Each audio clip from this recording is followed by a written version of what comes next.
Sister comment பண்ணியிருந்தாங்க. என்ன அப்படின்னா, எனக்கு வெயிட் லாஸ் பண்ணணுன்ற ஆசை இருக்குது, நானும் நிறைய ட்ரை பண்ணுறேன், ஆனால் என்னோட வெயிட் லாஸ் நடக்க மாட்டேங்குது. காரணம் என்ன அப்படின்னா, நான் டீ காஃபி சாப்பிடக்கூடிய பழக்கம் இருக்குங்க, என்னால் அதை விட முடியல, அதனாலேயே என்னோட வெயிட் லாஸ் அப்படின்றது ஸ்டக் ஆகி நிற்குது அப்படின்னு சொல்லியிருந்தாங்க. அவங்க சொன்னது 100க்கு 100 உண்மை தான். இந்த டீ காஃபி அப்படின்றது ஒரு போதை மாதிரி.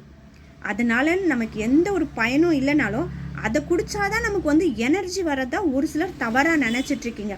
உடனே அதை நிறுத்துறது அப்படின்றது ரொம்ப தப்பான விஷயம். ஏன்னா எந்த ஒரு பழக்கத்துலேருந்து நம்ம வெளியே வரதாக இருந்தாலும் கொஞ்சம் கொஞ்சமாக தான் நம்ம வெளியே வரணும். இந்த டீ காஃபி பழக்கத்துலேருந்து வெளியே வரதுக்கு ஒரு சில சின்ன டிப்ஸ் நான் கொடுக்குறேன். கண்டிப்பாக நீங்கள் ட்ரை பண்ணி நீங்களும் அதுலேருந்து வெளியே வந்தீங்க அப்படின்னா நீங்களும் ரொம்ப ஹெல்த்தியான லைஃப் ஸ்டைலில், முக்கியமாக இந்த வெயிட் லாஸ்க்கு ரொம்ப ஹெல்ப் பண்ணும். என்ன அப்படின்னு பார்த்தீங்கன்னா, நார்மலாக நம்ம டீ காஃபி எப்படி குடிப்போம், நல்லா கொஞ்சம் திக்கான பாலில் சர்க்கரை போட்டு அதுக்கேற்ற மாதிரி லைட்டாவோ ஸ்ட்ராங்கோ டீயோ காஃபியோ போட்டு எடுத்துப்போம். அது குடிக்கிறதுனால தலைவலிலாம் போகுது, ஸ்ட்ரெஸ் ரிலீஃப் ஆகுது அப்படின்லாம் நம்ம நினைக்கிறோம் இல்லையா.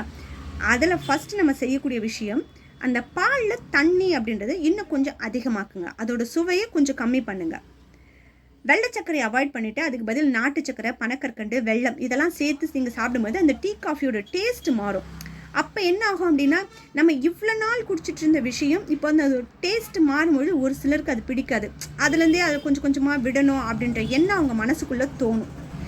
இது மாதிரி ஒரு வாரம் நீங்கள் பழகுனதுக்கு அப்புறமா இந்த பாலை ஃபுல்லாக கட் பண்ணிவிட்டு இந்த பாலுக்கு பதில் மில்லட்ஸ் பால் சேர்க்கலாம். இந்த மில்லட்ஸ் பால் அப்படின்றது திணை, வரகு, சாமை, கம்பு, வெள்ளச்சோளம் இதெல்லாம் தான் மில்லட்ஸ் சொல்லுவோம் இல்லையா.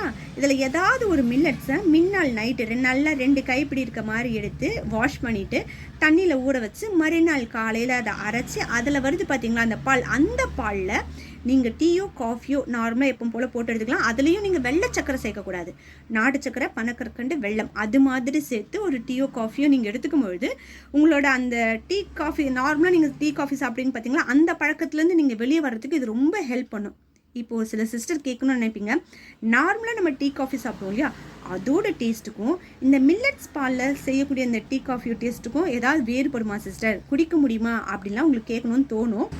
இந்த ரெண்டுத்துக்கும் அவ்வளோவா பெரிய டிஃப்ரெண்ட் இல்லை அப்படின்னு தான் நிறைய பேர் சொல்கிறாங்க. ஏன்னா நான் டேஸ்ட் பண்ணி பார்த்ததில்ல, நான் சின்ன வயசுலேருந்தே டீ காஃபி சாப்பிடாம வளர்ந்த ஆள் அப்படின்றதால அந்த டீயோட சுவை எப்படி இருக்கும், காஃபியோட சுவை எப்படி இருக்கும், அதை சாப்பிட்டா தான் தலைவலி போகுமா அப்படின்றத பற்றிலாம் எனக்கு எந்த ஒரு இதுவுமே தெரியாது. ஆனால் நார்மலாக சாப்பிட்றவங்கள பற்றி கேள்விப்பட்டிருக்கேன். இது மாதிரி டிப்ஸ் கொடுக்கும்போது அவங்க ஃபாலோ பண்ணும்போது என்ன சொல்லுவாங்க அப்படின்னா, பெரிய டிஃப்ரெண்ட்லாம் ஒன்றும் இல்லை சிஸ்டர், ஆனால் இதுவும் குடிக்க கொஞ்சம் நல்லா தான் இருக்குது, ஆனால் இதையும் நான் கொஞ்சம் கொஞ்சமாக நிறுத்த ட்ரை பண்ணுறேன் அப்படின்னு சொல்லிட்டு தான் அவங்களோட டீ காஃபி பழக்கத்தை நிறுத்தியிருக்காங்க. அதனால் நீங்களும் கண்டிப்பாக ட்ரை பண்ணுங்கள்.